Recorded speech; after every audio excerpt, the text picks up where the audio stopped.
আসসালামু আলাইকুম ওয়া রাহমাতুল্লাহ। প্রিয় দর্শক, আজ আমরা আমাদের ভ্যাট ভিডিও টিউটোরিয়ালের চতুর্থ এপিসোড শুরু করব। হ্যাঁ, আমরা গতকাল ভিডিএস প্রথম পার্ট শুরু করেছিলাম, আজকে ভিডিএস এর দ্বিতীয় পার্ট। হ্যাঁ, আপনারা রেগুলার আমাদের এই ভ্যাট ভিডিওগুলো পাওয়ার জন্যে অনুগ্রহ করে সাবস্ক্রাইব বাটনে ক্লিক করুন এবং বেল আইকনে ক্লিক করুন এবং শেয়ার করুন, যেন ভিডিওগুলো অন্য সবাই দেখতে পায়। আমাদের দেশে ভ্যাট এডুকেশন প্রমোট করার খুব দরকার। কতগুলো এডুকেশন আছে যে এডুকেশন সবার দরকার হয়, যেমন ধরুন ট্রাফিক রুলস সবার জানা দরকার হয়। বেসিক হেলথ টিপস, এগুলো সবার জানা দরকার হয়। ভ্যাটও এরকম একটা সাবজেক্ট।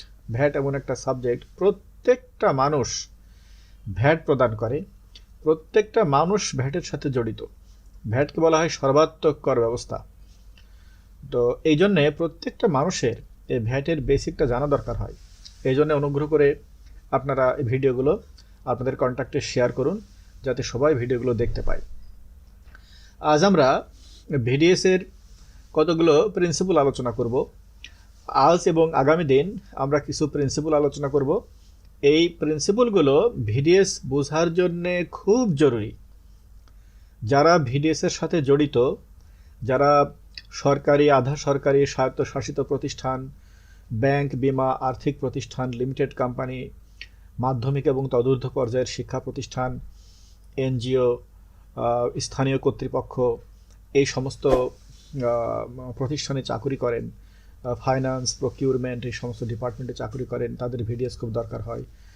ভ্যাটের অফিসারদের দরকার হয়। বিভিন্ন প্রাইভেট অর্গানাইজেশনে যারা ভ্যাট ম্যানেজার হিসেবে কাজ করেন, তাদের ভিডিএস দরকার হয়।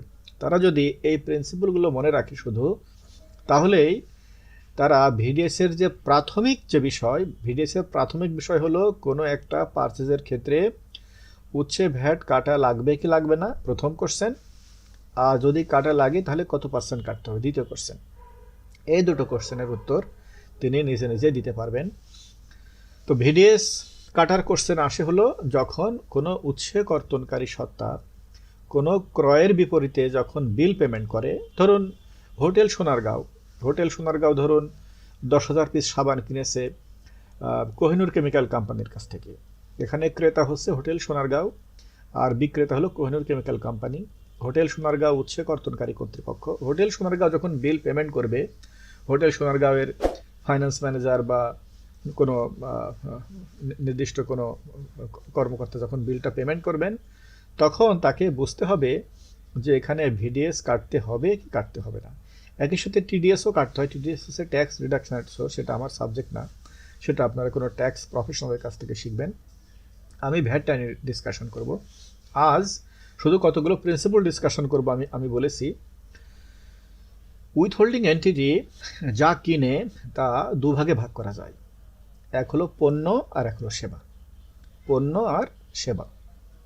পণ্যের ক্ষেত্রে কতগুলো প্রিন্সিপাল আছে, সেবার ক্ষেত্রে কতগুলো প্রিন্সিপাল আছে। আজ আমরা পণ্যের প্রিন্সিপালগুলো ডিসকাশন করব, আগামীকাল ইনশাল্লাহ আমরা সেবার প্রিন্সিপালগুলো ডিসকাশন করব। পণ্যের ক্ষেত্রে মূলত 3টে প্রিন্সিপাল, খুব অ্যাটেন্টিভলি শুনুন।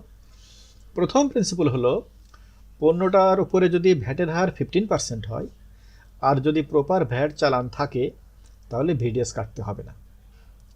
আবার রিপিট করি, সরবরাহকৃত পণ্যটার উপর যদি ভ্যাটের হার 15% হয় আর যদি প্রপার ভ্যাট চালান থাকে, তাহলে ভিডিএস কাটতে হবে না। উদাহরণ দিই, একটু আগেই বললাম হোটেল সোনারগাঁও 10,000 পিস সাবান কিনেছে কোহিনুর কেমিক্যাল কোম্পানির কাছ থেকে।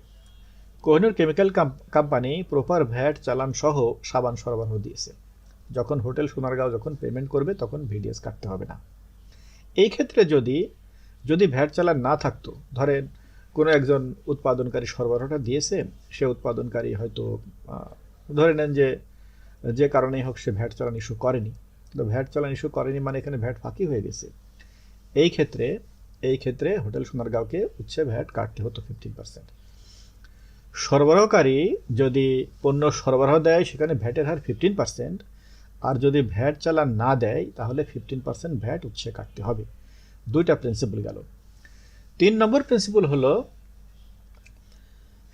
যদি সরবরাহটা পণ্য হয় আর যদি ভ্যাটের হার 15% না হয়ে অন্য কোনো হার হয়, 10% হয়, 7.5% হয়, 5% হয়, বা অন্য কোনো হার হয়, আরও হার আছে। মূলত আমাদের দেশে বর্তমানে ভ্যাটের হার হলো 4টা: 15%, 10%, 7.5%, 5%।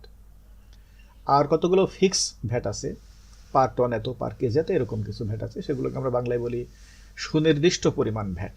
সুনির্দিষ্ট পরিমাণ ভ্যাট, ফিক্সড ভ্যাট বলি আমরা। তো তৃতীয় প্রিন্সিপাল হলো যে উৎসে কর্তনকারী যে পারচেসটা করেছে, সেই পারচেসটার উপরে যদি ভ্যাটের হার 15% না হয়ে যদি 10% হয়, 7.5% হয়, 5% হয়, বা সুনির্দিষ্ট পরিমাণ ভ্যাট বিশিষ্ট সরবরাহ হয়, সেক্ষেত্রে ভ্যাট চালান থাকলেও উৎসে ভ্যাট কর্তন করতে হবে, ভ্যাট চালান না থাকলেও উৎসে ভ্যাট কর্তন করতে হবে।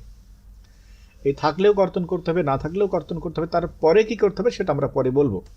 সেটাকে বলে সমন্বয়। সমন্বয় নিয়ে আমরা পরে ডিসকাশন করব। আজকে আমরা প্রিন্সিপাল ডিসকাশন করলাম। আমি আজকে 3টে প্রিন্সিপাল ডিসকাশন করলাম। আমি আর একবার রিপিট করি। উৎসে কর্তনকারী কর্তৃপক্ষ যখন কোনো পার্সেসের এগেনস্টে পেমেন্ট করবে, তখন প্রথমে দেখতে হবে যে এই সরবরাহটা 15% ভ্যাট বিশিষ্ট কিনা এবং ভ্যাট চালান আছে কিনা। যদি 15% ভ্যাট বিশিষ্ট হয়, ভ্যাট চালান থাকে, উৎসে ভ্যাট কর্তন করতে হবে না।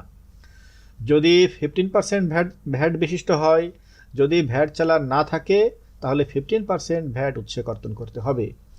যদি সরবরাহটার উপরে ভ্যাটের হার 15% না হয়ে অন্য কোনো হার হয় বা সুনির্দিষ্ট ভ্যাট বিশিষ্ট হয়, তাহলে সেই হারে বা সেই সুনির্দিষ্ট পরিমাণ ভ্যাট উৎসে কর্তন করতে হবে। আশা করি প্রিয় দর্শক, এগুলো বোঝা গেছে। আমি না বোঝার কোনো কারণ দেখি না। আমরা আগামী দিন সেবার উপরে উৎসে ভ্যাট কর্তনের যে বেসিক প্রিন্সিপাল, সেগুলো আমরা ডিসকাশন করব। আশা করি ভিডিওগুলো আপনারা এনজয় করছেন। আজ আমরা এখানে শেষ করলাম। আপনাদের কোনো সাজেশন থাকলে আমাকে জানাবেন। অনুগ্রহ করে ভিডিওগুলো শেয়ার করুন এবং সাবস্ক্রাইব বাটনে এবং বেল আইকনে ক্লিক করুন, যেন আমাদের সমস্ত ভিডিও যথাসময়ে আপনারা পেয়ে যান। আসুন আমরা ভ্যাট এডুকেশন প্রমোট করি। আমরা দেশে একটা মানসম্মত ভ্যাট ব্যবস্থা গড়ে তুলি। আমরা আমাদের বড় বড় প্রজেক্ট অর্থায়নের জন্যে আমরা ডোমেস্টিক্যালি এই রিসোর্স সংগ্রহ করতে আমরা সরকারকে সহায়তা করি। আমরা ভিশন 2041 বাস্তবায়নে আমরা আরও বেশি উদ্যোগী হই। অনেক ধন্যবাদ সাথে থাকার জন্যে। আসসালামু আলাইকুম ওয়া রাহমাতুল্লাহ।